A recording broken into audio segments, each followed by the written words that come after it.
Hello. Welcome everyone to the Hillsborough Public Library's Author Talk with Emilly Prado. Welcome, happy Thursday evening.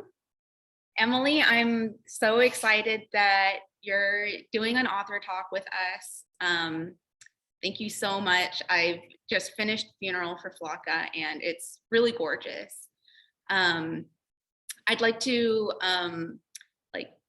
introduce you to the audience. This is Emilly Prado, a writer, educator, and DJ living in Portland. I am Anna Nakano Baker. I'm a librarian at the Hillsborough Public Library. I use she and they pronouns. Emily, is there anything you would like to say about yourself?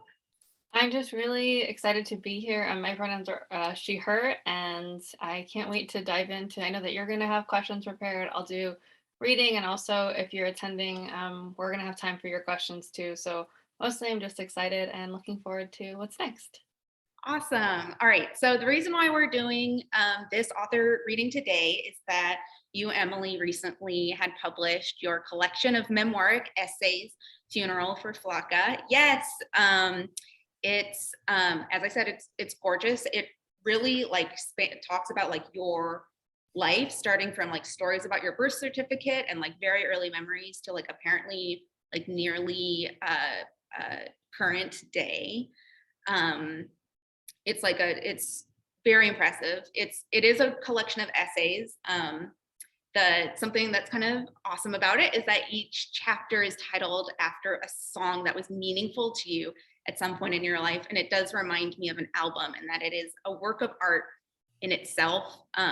It has a composition overall, but each chapter, like a song, is its own complete piece, is its own separate thing. So it's a totally awesome book. And I'll say also that I kind of flew through it and took a long time to read it at the same time.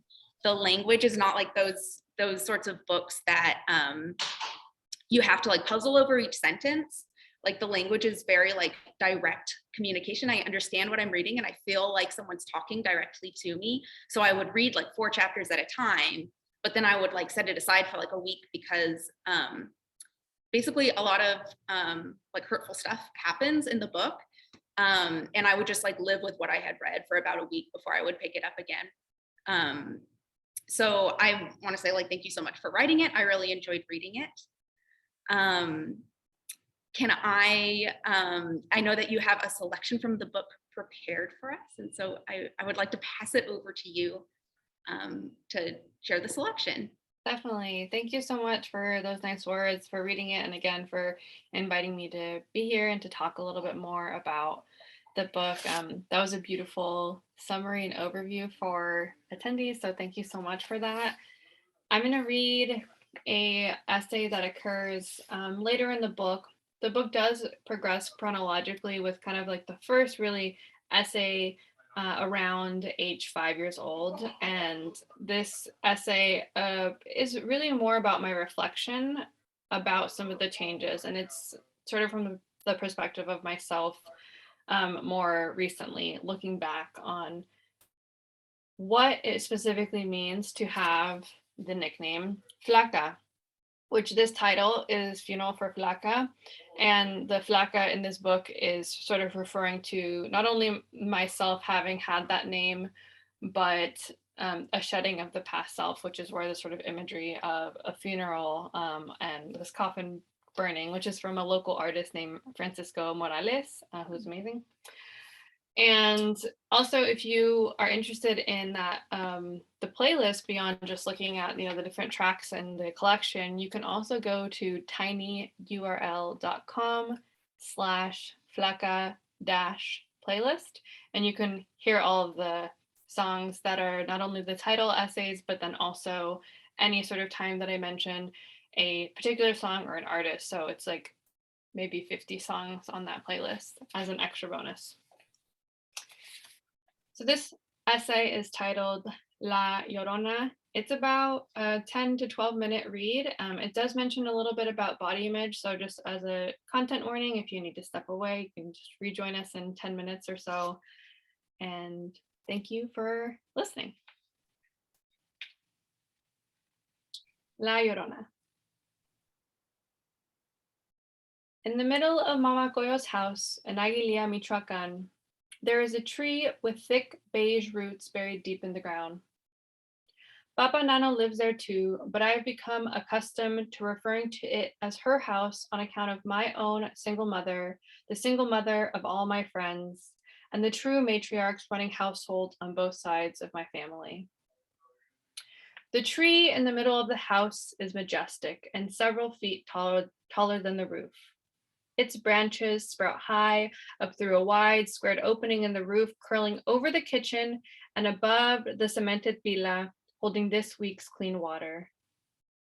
The tile that surrounds the tree, the walkway between the kitchen and the bathroom, has tilted uphill under its roots. It grew right before our eyes, even though no one noticed. If you're not careful and you walk too heavy, you can kick a square tile loose. As kids, we'd climb up to the arms of the tree and we'd run to the tree for safety, for protection from Mama Coyo's viciously nippy macaw. One time, my sister Daniela fell. She wasn't careful and she tumbled down so many feet onto her back. She cried, but she did not die. Growing up, I was sure it was because God had been watching. The hole in the roof of Mama Coyo's house is not an accident. It's more like a broad sunroof made without glass. If I chopped down the tree at the heart of this house, I could count the rings to tell you how old it is. But I can tell you instead that it was more than 2 embraces wide when I was 7 years old. It took almost 20 years before I saw anything else like it.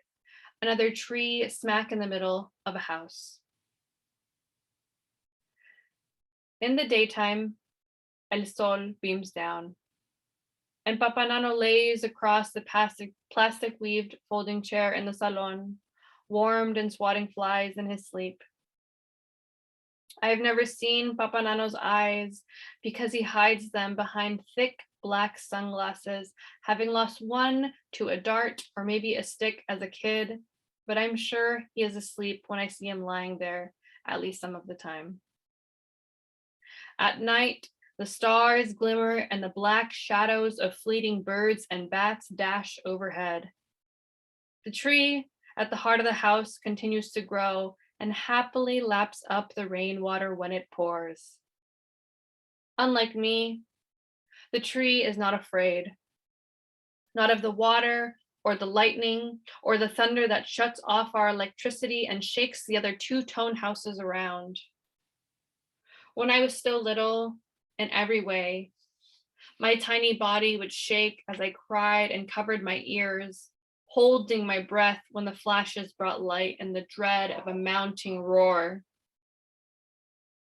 I was taught to be less scared because Mama Coyo told me in Spanish that God built an invisible barrier around this pueblo to protect it from being burned by lightning strikes. She'd tell me how this pueblo had existed for thousands of years, and not once did it get burned to a crisp or crack under a bolt of ice-white relámpago. This house is where my papi grew up when he was blonde and blue-eyed for the first 2 years of his life. This is where my papi continued to grow when his hair turned black and his skin turned brown and he lost 2 of his 9 siblings, one from a gunshot and another from a scorpion sting inside her baby cuna. This is the house I spent my summers in, growing up and into my morena skin and learning the feeling of what it's like to blend in for the first time. In Mexico, I learned the nicknames of every kid on the block and wore my own name proudly. My papi must have called me his Flaca the first time he laid his eyes on me. a slippery and noodly 22 inches long, 6 pounds light. Skinny girl doesn't have the same ring to it, like so many words that lose their poesy by way of translation, but his skinny girl I was. In Aguilia, I was also Flaca, and there was the loud and wildly goofy Chucho. The rude-ass, gold chain-wearing bully was called Carlingas. Across the way were Ticho y Toco, the older neighborhood sisters turned lifetime family friends, one of which I witnessed pretending to be my aunt when my family helped her cross the border as I sat in the back row of our Suburban. And a few blocks further out lived Canelo, the cinnamon-haired, amply freckled Moreno. Plus, my little brothers, Flaco, Hector, and Gordo, Hector, were also given nicknames on account of their weight. My papi was given the nickname of Chayote when he emerged from the wound with hair eternally reaching high up into the sky. His strands, the prickly spikes of the chayote vegetable, known in English less beautifully as the Merleton squash. My mom's nickname is Chatia, a nickname passed down from her own mother's nickname of Chata, and one given to people blessed with allegedly funny noses. My tia Delfina was always known as Concha, and when she died, my family wrote it on her funeral invitation with pride. Having witnessed nicknames lasting lifetimes and up to and beyond the grave, I did not know nicknames could have an expiration until my own had come and gone. I do not know when my own Flaca was annulled, but maybe it was right after my 21st birthday. There was no coroner or grim reaper who appeared after the scale passed a certain number, nor a memo sent from my father alerting me my nickname was dead. What is the name for a grief that creeps in after losing something, mixed with the backdated guilt and shame of not really noticing? What is the nickname for a person who no longer embodies their name? What happens to a person who has become unrecognizable to some? What do we call a tree that's been severed from its roots? A person who has been robbed of their identity? Men in my family have come up to me to tell me I am no longer Flaca. Women in my family have told me this too. When I told my mom a mustache man, some distant relative, approached me at my Papa Nano's birthday party and said he remembered when I used to be spaghetti, my mommy laughed. Spaghetti, she cackled. Spaghetti! She repeated the punchline back several times. But when my mommy stops laughing, she tells anyone who will listen that she used to be spaghetti too.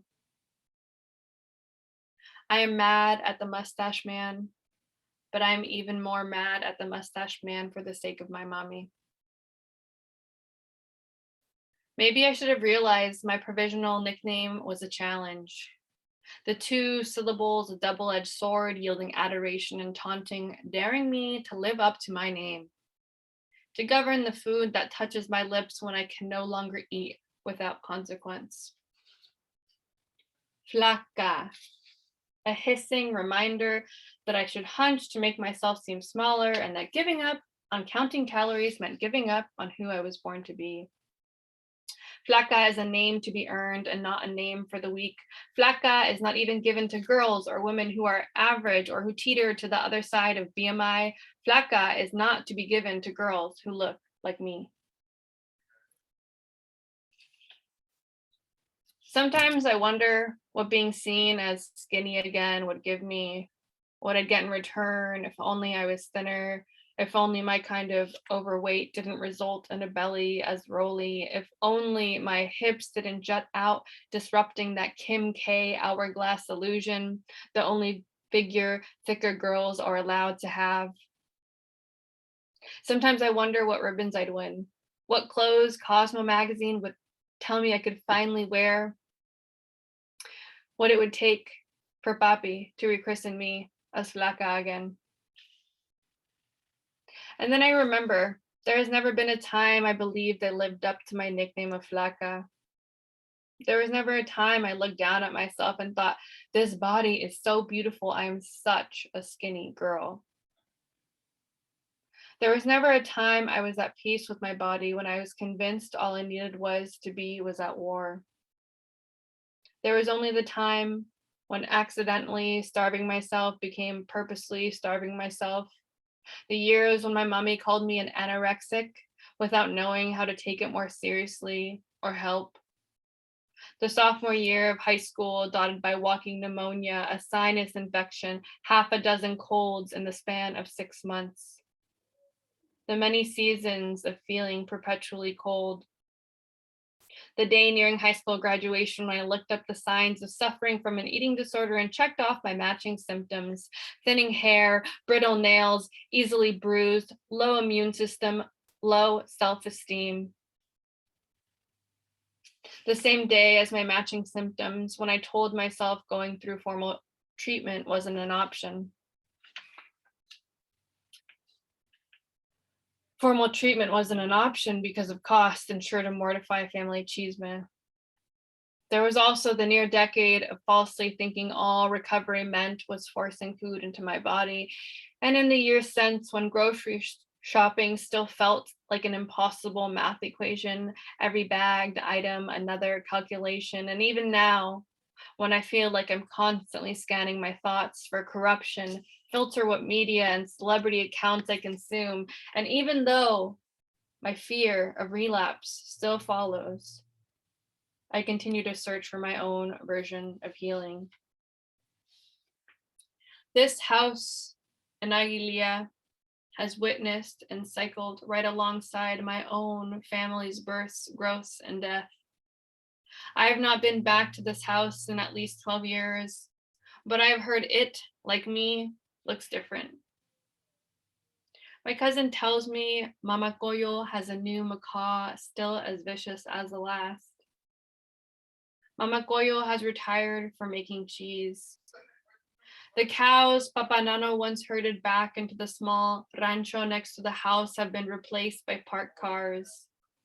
And they've maybe closed up the opening in the roof, chopping down the once sprawling tree. I think this is what change looks like. All I can think of is what's gone. This house is a casket where I will lay Flaca and las vacas and Mama Coyo's first macaw to rest. At the funeral, I will dig a hole into the foundation and drop each letter of my old name one by one. I will stir the dirt with the remains of tree roots and say a prayer for us all, for old time's sake. At the funeral, there will be no procession or eulogy, no explanations necessary. And for once, I won't be wearing all black. Thank you.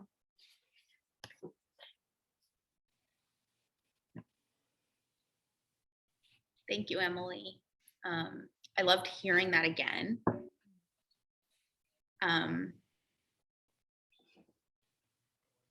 It reminded me, I know I told you that reading your book, it gave me the same sort of like body feel as when I read the book In the Dream House by Carmen Maria Machado.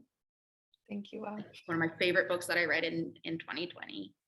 One of the things that I really noticed while I was reading your book was, like, if I have a painful memory from my life, I do this thing where I like curl up, and I felt my body like doing that while reading your book, which to me means like my body was sort of like reading them as my own memories almost, which to me means that I was like utterly transported.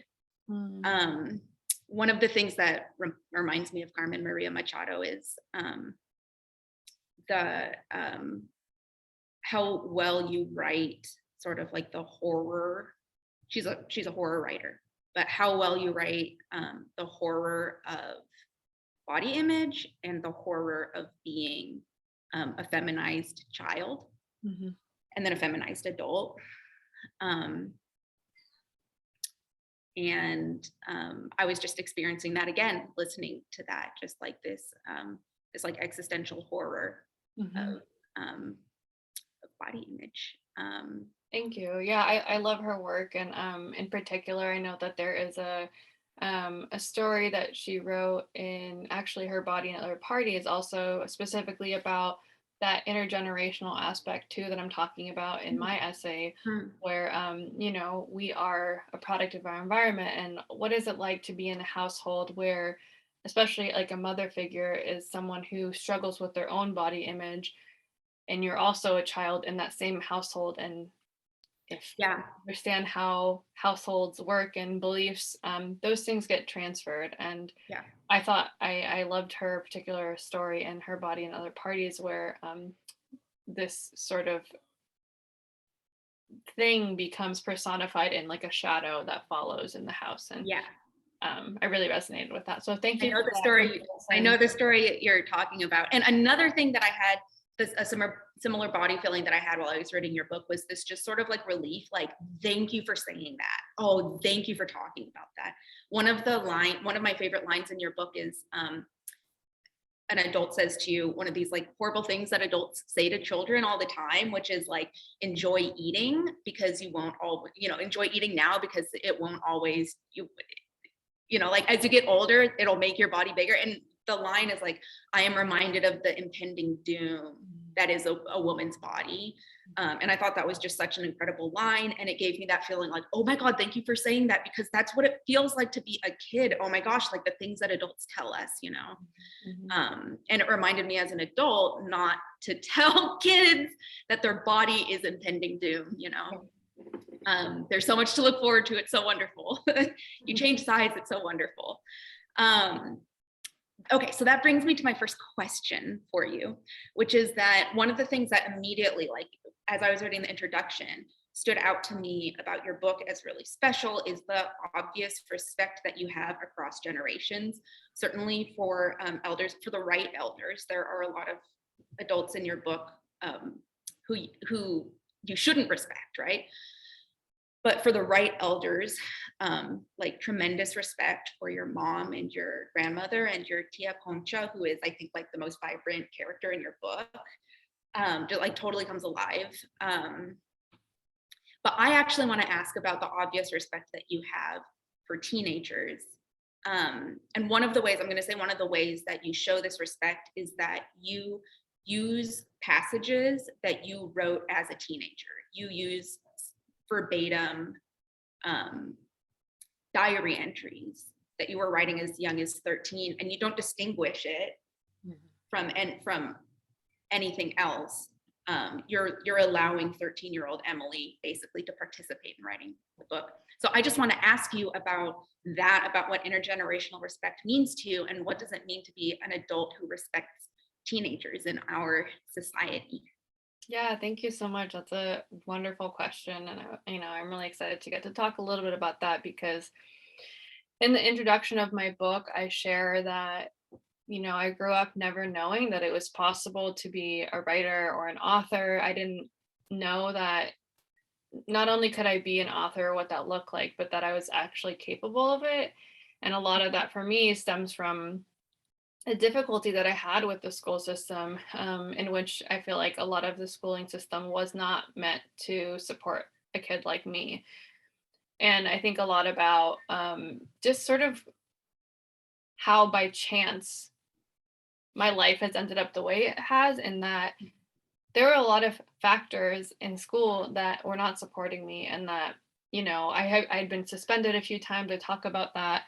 And luckily, I was trying to get out of that. And at some point, I went to an alternative high school program, and I was trying different programs. Sorry, my chair is very squeaky. I was trying different programs because I just knew something was like not fitting well. And I had this like inkling that maybe it's the environment that I'm in that isn't supporting me.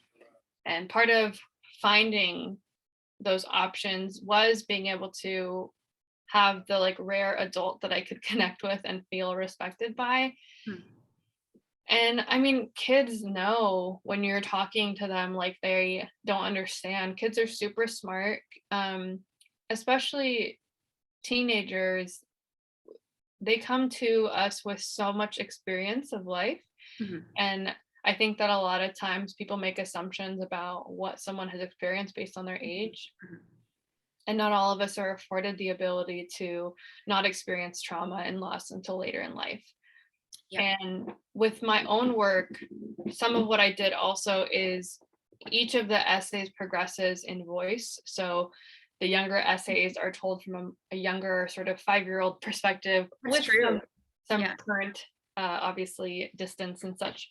But the reason I did that was because I did want it to feel immersive and to also hear what it was like as much as possible from that particular age. I'm still struck sometimes when I read old poems that I would write Mhm. or diary entries where it's very heavy. And even having lived through it and written it, I would have forgotten some of that weight had it not been for these diaries. And what that means for me, and not only being able to write a book that, I encourage people to share, not with maybe, 10-year-olds, but kids in high school, because we don't know how much someone has lived through. And a lot of the content is heavy, and also a lot of our lives are heavy. And we also live in a world where the internet is readily available, and there can be a inkling to sort of try to protect children from information. But the truth is, especially as educators, we don't know what someone has gone through, and Yeah. we can be there as a resource to share as an example some of what's in this book, right? And have conversations openly about the content as opposed to pretending it doesn't exist. And so I just try to emulate 13-year-old Emily and being real, talking to students how I talk to my friends, holding them also accountable to like, hey, when I'm talking, we gotta like keep it quiet, but that's because I also respect youth and I know that they have the capacity to like hold their thoughts for a few minutes and also be real and have support. And I really love teaching, and I shared with you right before this, but I'm back in the classroom teaching high school through literary arts again. And it just feels great to be back. And, I firmly believe that every student is super capable, and whether it's writing or any other sort of passion, we should be listening and seeing how we can support students as opposed to trying to get them to do things all the time that maybe they don't want to, because Yeah. they are people. Yeah, totally. I mean, when I was reading the younger chapters when you're in high school, and particularly when you're talking about some of the like extremely petty actions or even like violent actions of like school administrators, I would say, I was thinking like, well, what is this? What should we be teaching in school, right? And then I started thinking about like, well, am I too attached to school? Does it have to be school where we're teaching kids? And I just started like, it really made me like wonder about like, okay, hold on, like if I could think about like everything that kids already know, like what is like the knowledge creation? This is I'm being such a dork, but it was really like making me like wonder these questions about like how we, not just how we raise youth, but like how we think about learning, basically. Mm-hmm. Yeah. Um, And yeah, I mean, that's important thinking. It's nice, great to hear that that sparked a little bit of that. I know that there's some, pretty amazing models that are even just alternative. Some of them are within a school setting and some aren't. So I'm definitely interested in learning more about those different models. Actually, for fun yesterday, we were looking at we're like, how is Waldorf different from Montessori? Because I had learned about Reggio Emilia when I was in yeah. early childhood education school. And so anyways, I That's my question right now as well. What's the difference between Waldorf and Montessori? Okay, they're different. different, yeah. Okay. I want to ask you a little bit about like your writing process. I do know that you're also a zinester. You write zines. I have one of them. This is a zine that is in some ways similar to Funeral for Flaca. It's called Con las dos manos, or with both hands, and it's a bilingual zine that's also has memoiric essays. It's comprised of memoiric essays, and there are actually passages in here that show up in the book. So I want to start by asking you, what are zines and what do they mean to you? Yeah, I love zines.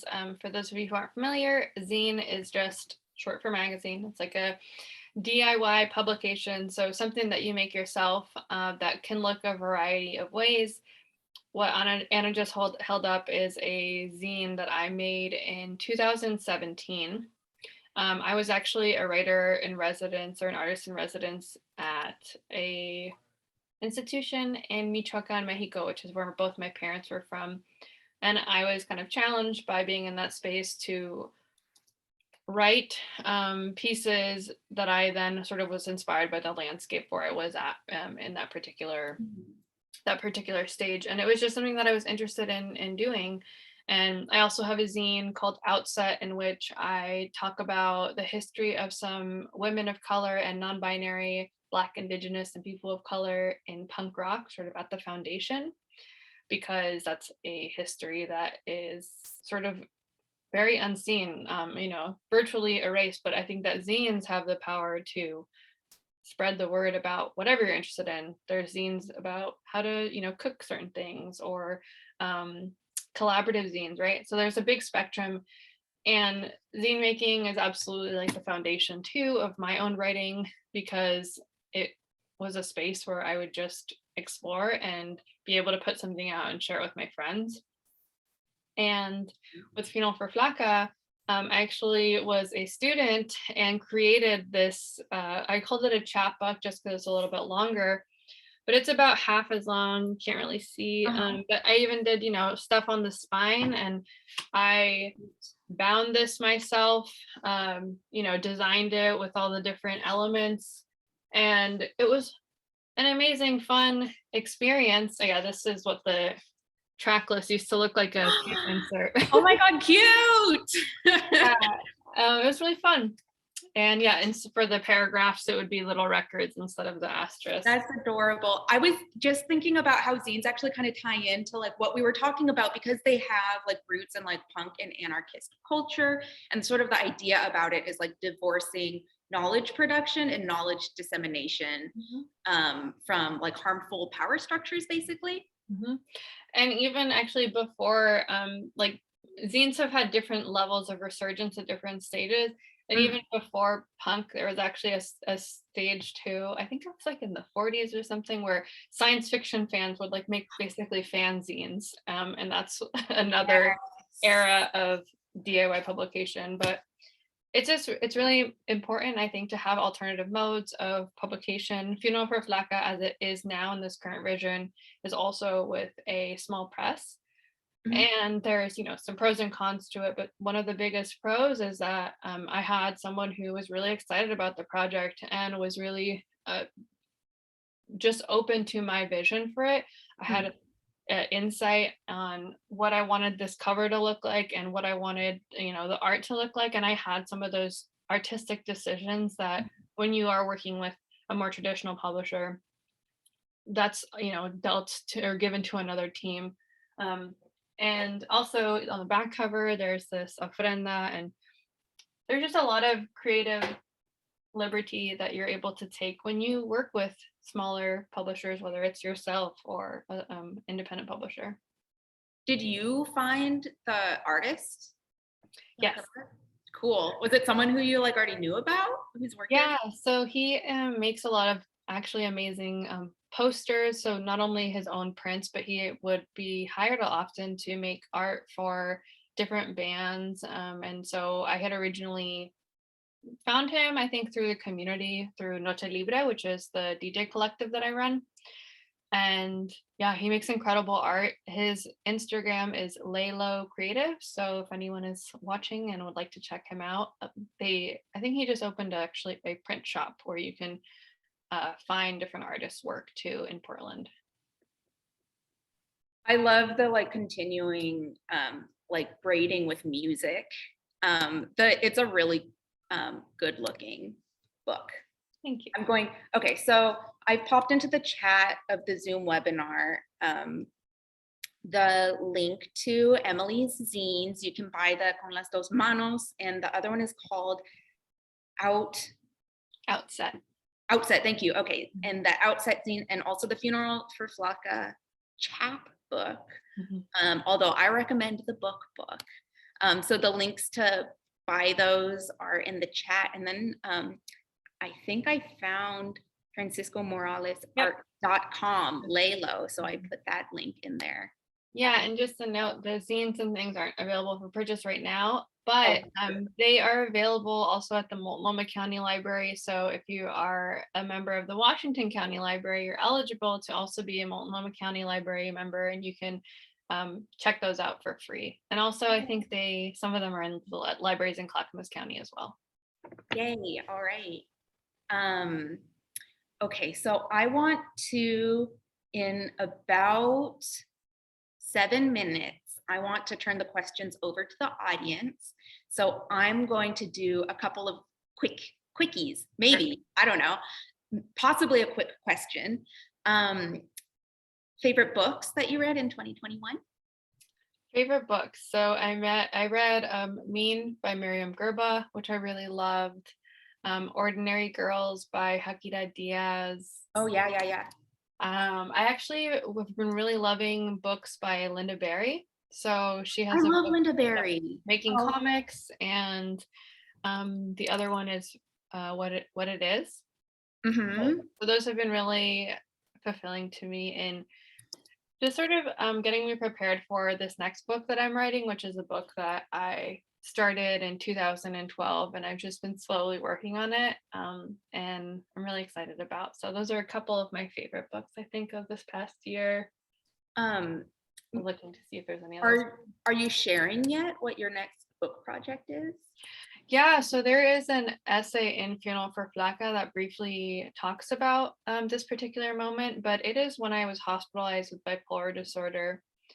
And it's not a big spoiler if you've ever heard me talk before or hear me talk again. I'm really open about that experience. And it is a book that will dive in a lot longer into that particular period, because this essay collection, the pacing is really quick because it's a big scope of time, and I'm really excited to just really slow down for a whole book on what it was actually like to be hospitalized, what happened before, and what was it like to try to put the pieces of my life back together after receiving what felt like this like fatal diagnosis.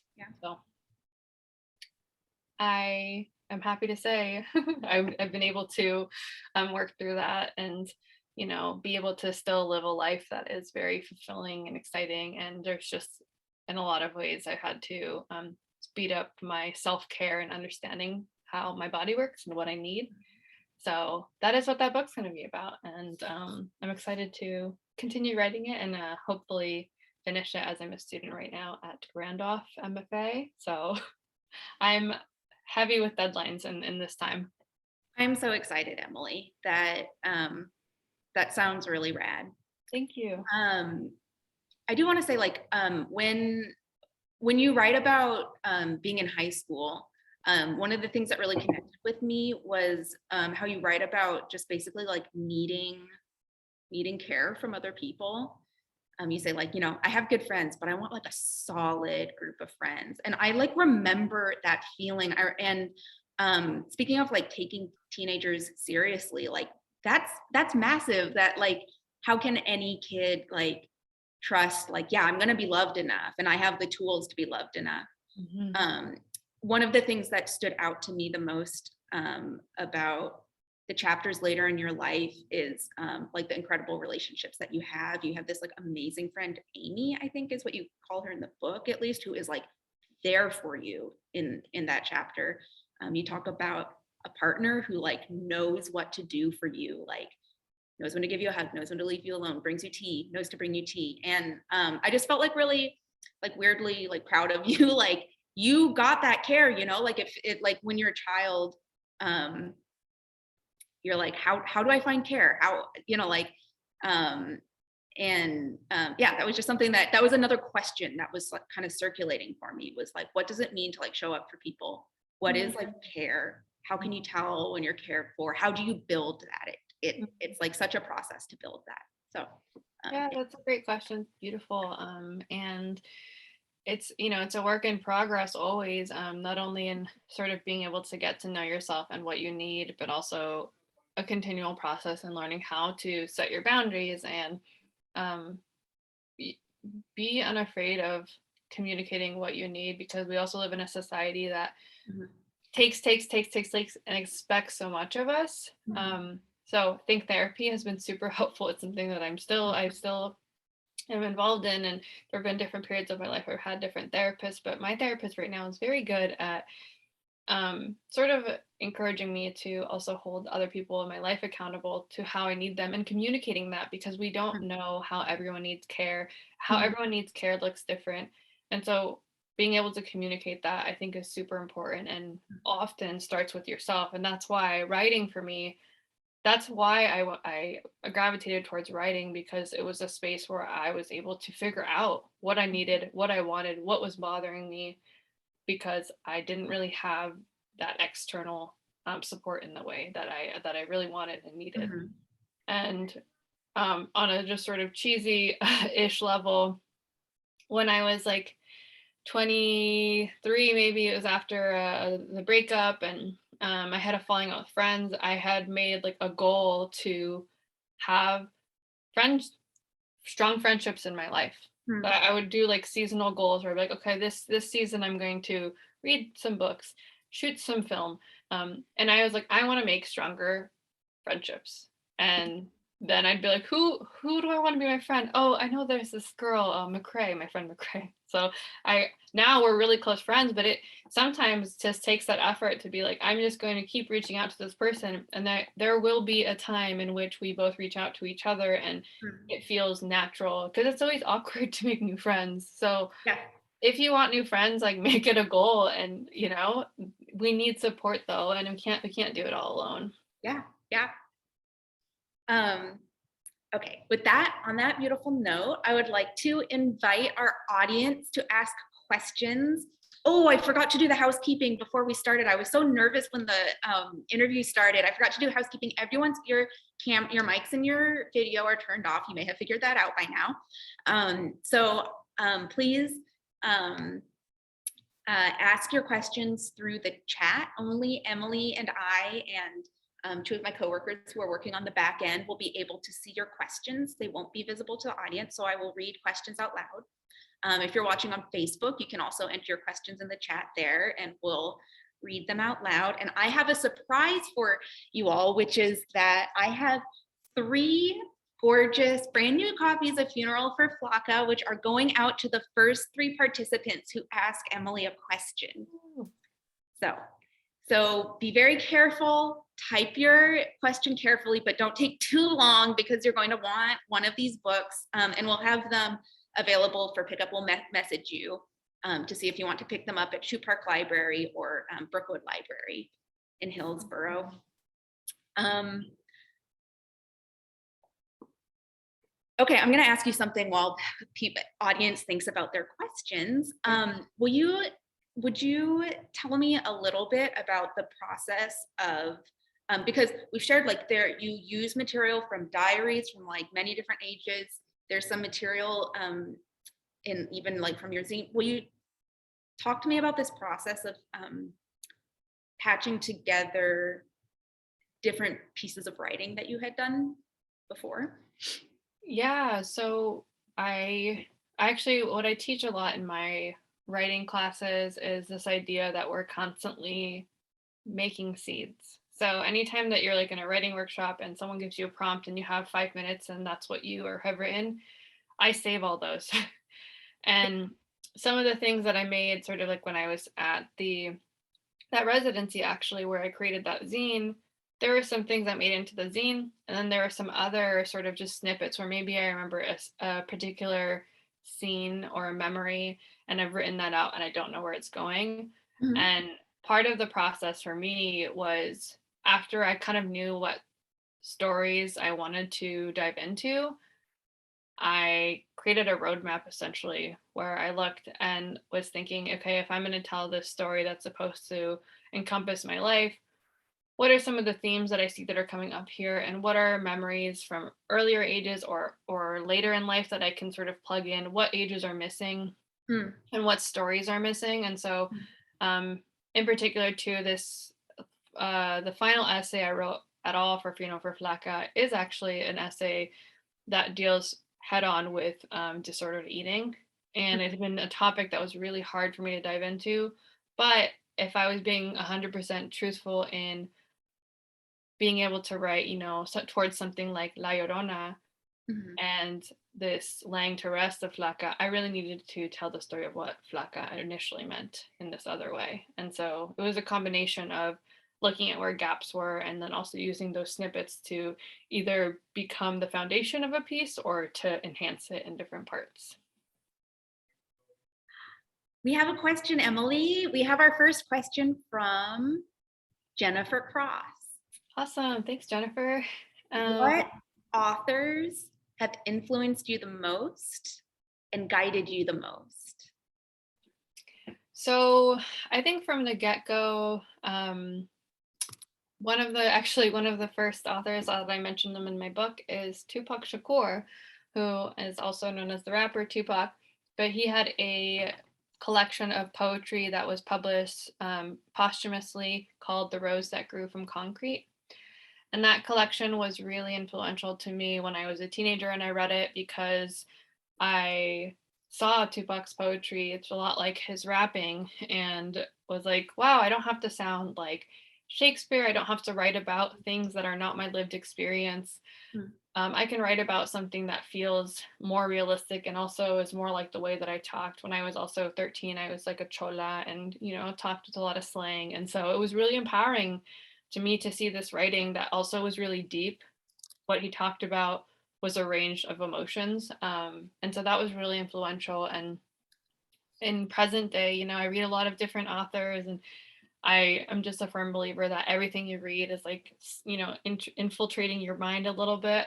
But I also am currently, like I mentioned, in my MFA program, and I've had the opportunity to work with some new faculty members and writers who I really admire, as well as when I was in the IPRC, the Independent Publishing Resource Center program. I worked with Margaret Malone. This semester in my MFA, I'm working with Mira Jacob, who's an amazing author. And there are just so many authors, honestly, who have been a part of shaping my work, and I know will continue to be a part of my work. I have another like really interesting question that I'm afraid might be a little bit triggering. So I think that I might rephrase it. Mm-hmm.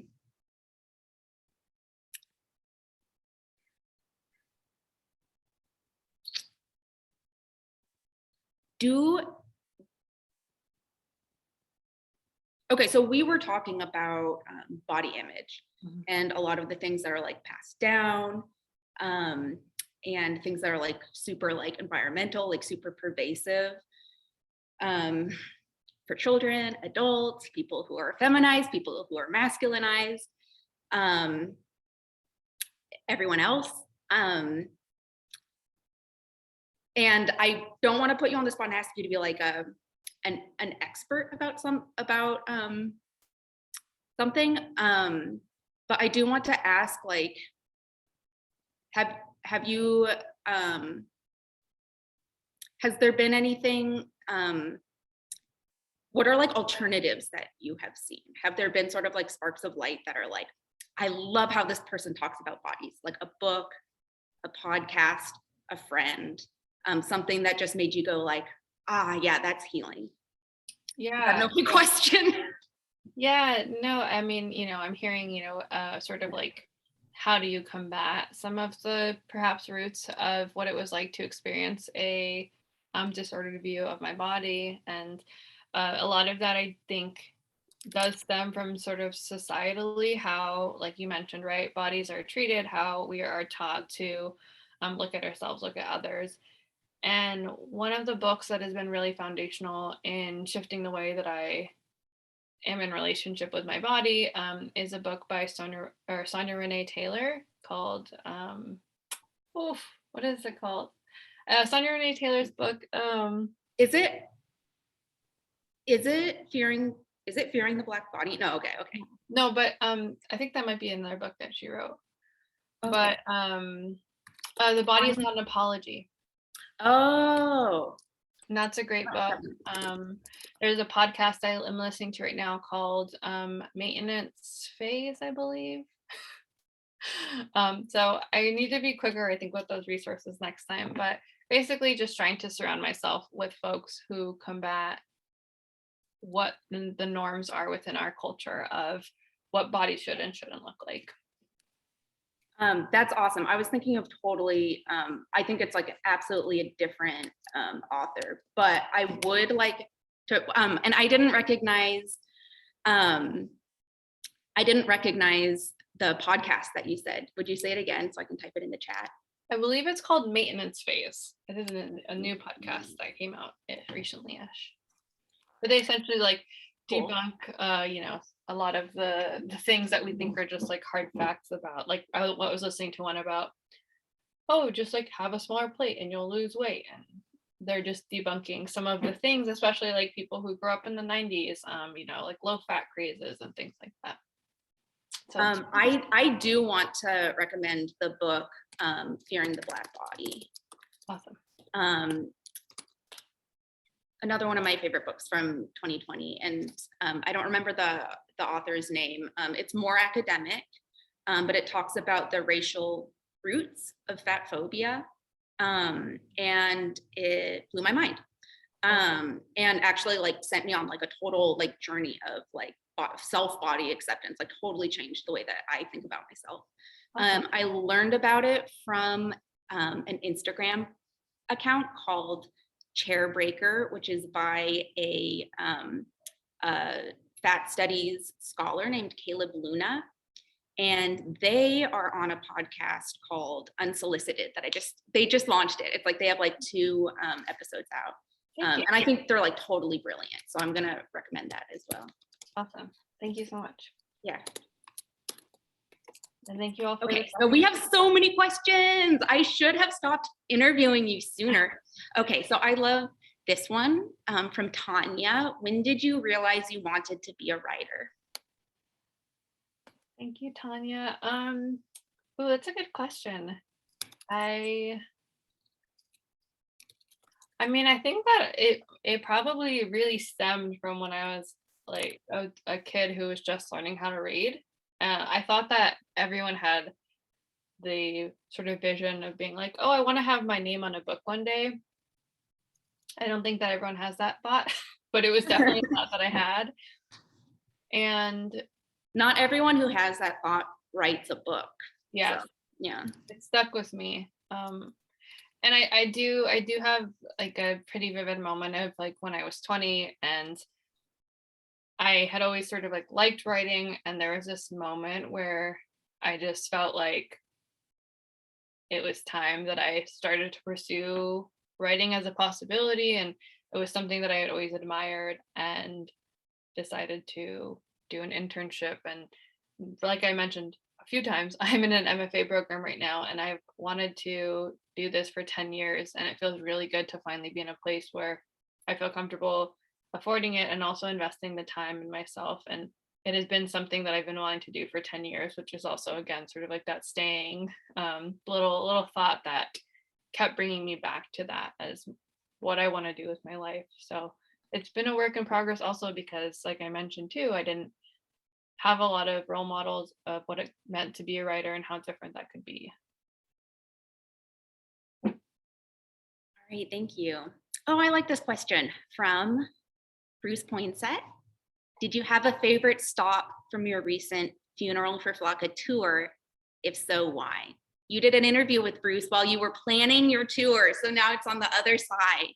Awesome. Hey, Bruce. Bruce also is an amazing writer and does a lot of great community work, so please check him out as well.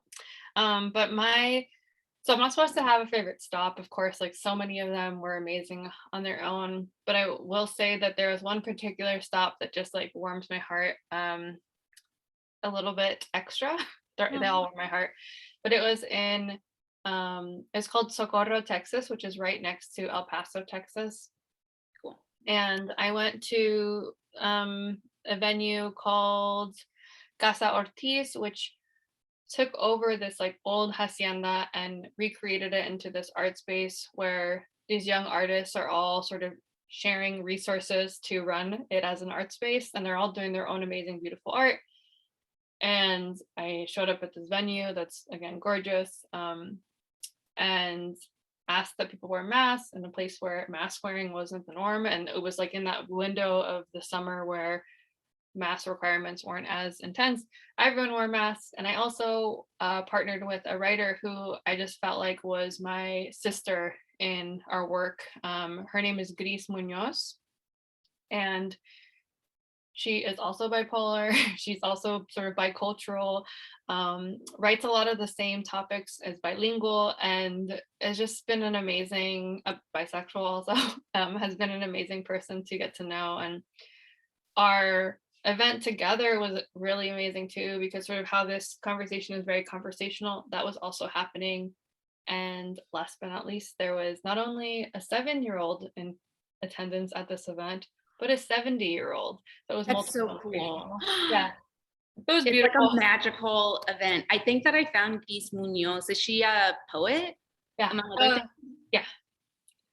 Poet, storyteller, biographer. I'm gonna pop her. Yeah, she's amazing. She is a great teacher too, and offers a lot of classes and stuff. But yeah, that was definitely one of my favorites.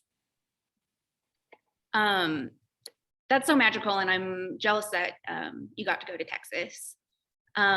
There's another one from Tanya. What was one of the most surprising things you learned in creating your book? What was the most surprising?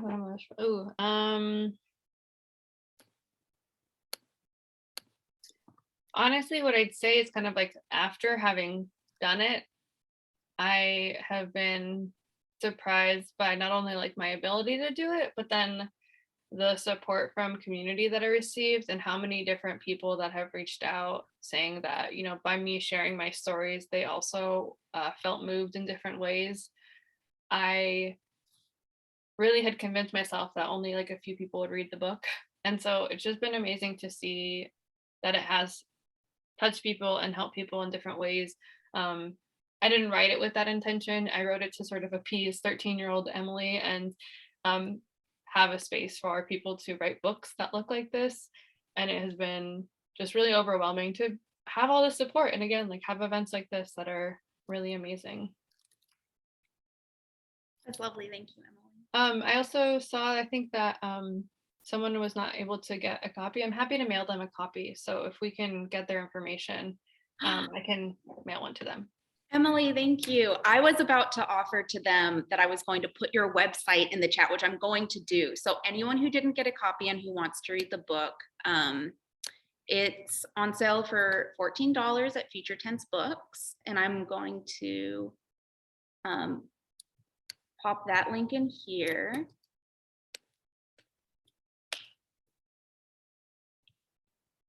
Whoops, nope, I only sent that to one person. There we go. And if you do live in Washington County, this is the link to the book in the Washington County Public Library Collective. Hillsborough or anywhere in Washington County, you can check the book out here. Emily, thank you so much. That was like just a really lovely evening. So interesting to meet you and to learn about your writing process and your whole perspective. I so enjoyed the book. I truly want to say like, thank you for writing it.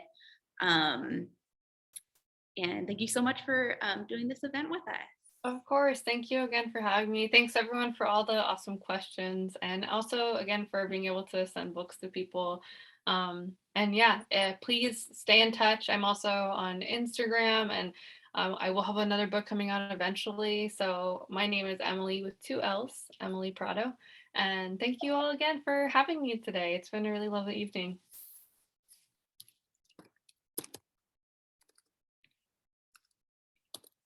One last link. Oh, I blew it. I was trying to give everyone Gidis Munoz's website. Okay, here you go, everyone. I'm ending with a bang. But Shout just out to finish. and everyone who attended. There it is. There it is, everyone. This is the website for the what's that called? A kindred spirit that Emily met. Gidis Munoz. Yeah. All right. Good night, everyone. Bye. Thank you so much.